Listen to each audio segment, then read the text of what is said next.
Hello and welcome back to my channel. My name is Dwayne Kimball, United States Army veteran and retired VA rating specialist. In today's video, I'm dropping more VA nuggets and I will be discussing pyramiding, VA pyramiding. What are raters prohibited from doing when it comes to pyramiding?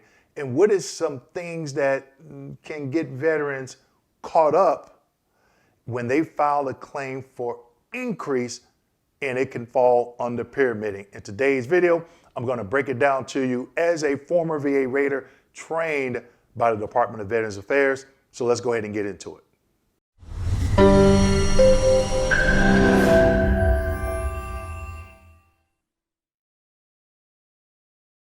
Okay, everyone, before we get into today's video, I just want to remind you that enrollment for my monthly veteran membership is open.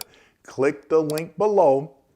Use the code to get 50% off. The 50% off will expire on May 1st. So today's video, pyramiding. I'm going to share some slides with you. I'm going to tell you what it is. I'm also going to share what raters are prohibited from doing. And as I went to VA rater training, they stress this a lot. And some raters get errors in doing this. Okay, and then when that rating gets pulled for quality review, if that veteran is at 100%, then now they have to call a CUE because that rater could have pyramided. Okay, so I'm going to share with you what it is and how you can avoid it. So let's go ahead and get into it. Slide number one. Here in slide number one, this is the 38 CFR, 38 CFR 4.14, avoidance of pyramiding. Now, it states the evaluation of the same disability under various diagnoses is to be avoided. So this regulation is telling VA raters, hey, you have to avoid this, okay? So let me give you a quick example.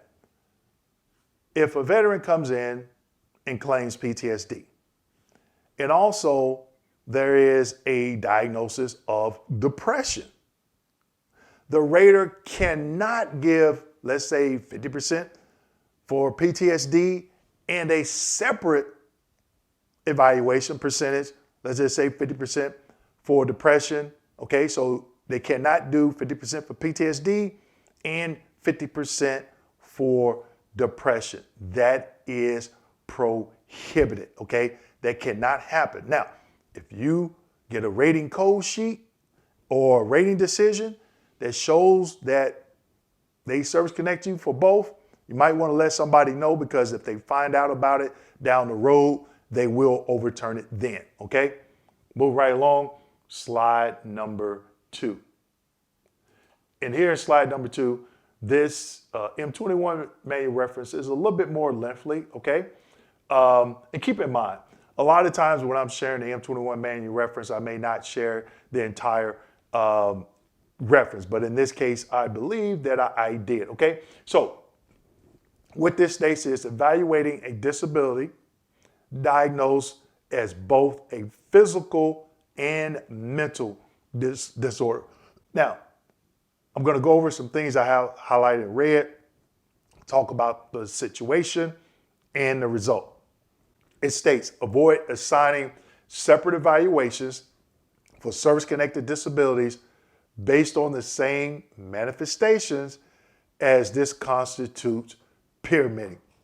So the best way to explain this, they got a situation for you, and it states a veteran is service-connected, that SC means service connection, for PTSD with anxiety considered in the assigned evaluation. Anxiety is a symptom, okay? The veteran later files a claim for service connection for fibromyalgia.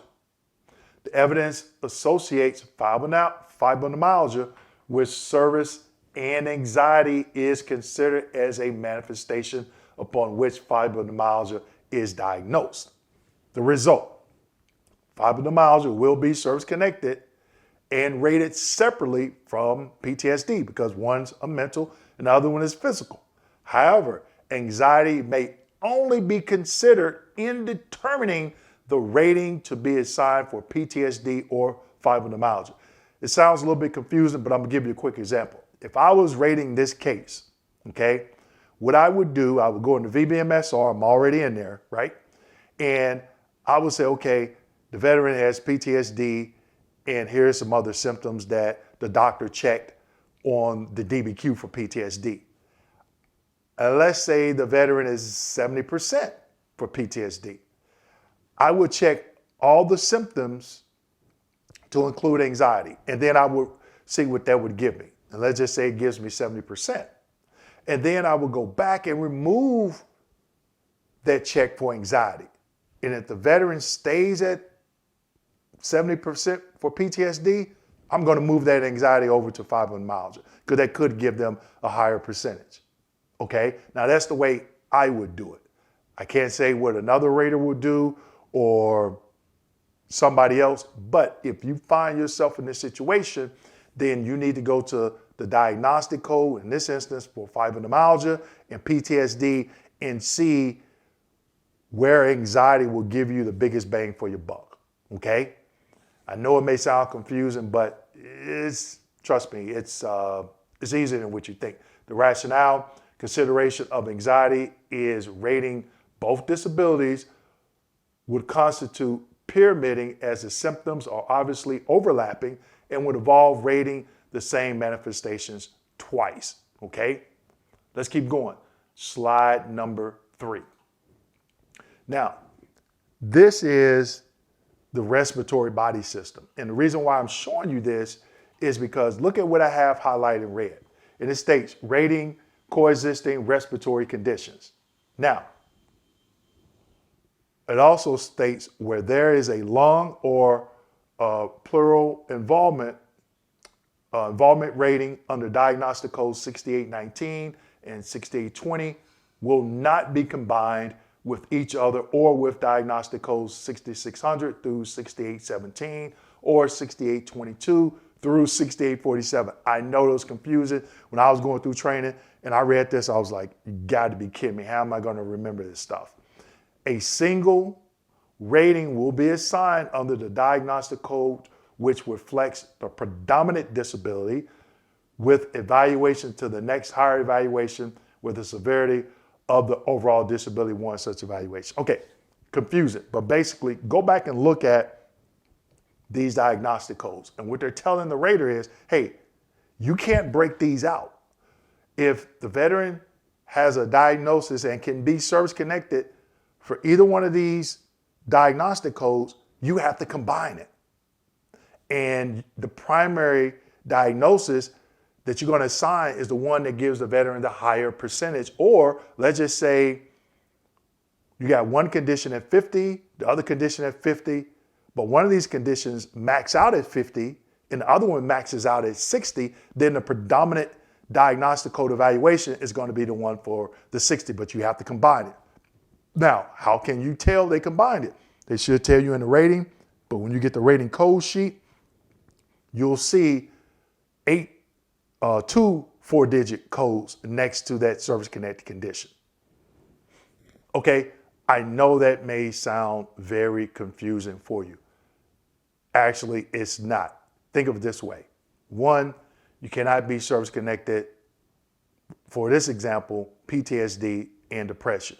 I showed you the 38 CFR that governs the respiratory condition. So whatever conditions you think about, well, Dwayne, what about this condition? What about that condition? I'm going to tell you to go to that 38 CFR that covers the rating scheduler for those particular diagnostic codes. And you read what I just showed you for the respiratory, okay? And it'll tell you from this diagnostic code to this diagnostic code, they cannot be broken out, okay? If you break them out, that's pyramiding and it's prohibited. They have to be combined, but they're supposed to give you the highest of the two, okay? So veterans, you have to invest the time, put in the legwork, and do this. And these are some of the things that I'm going to be discussing in my monthly membership, giving you examples and breaking it down so you understand it, okay? So with that being said, make sure you like, subscribe, hit that notification button, and don't forget to share this video with your fellow veterans. Thank you.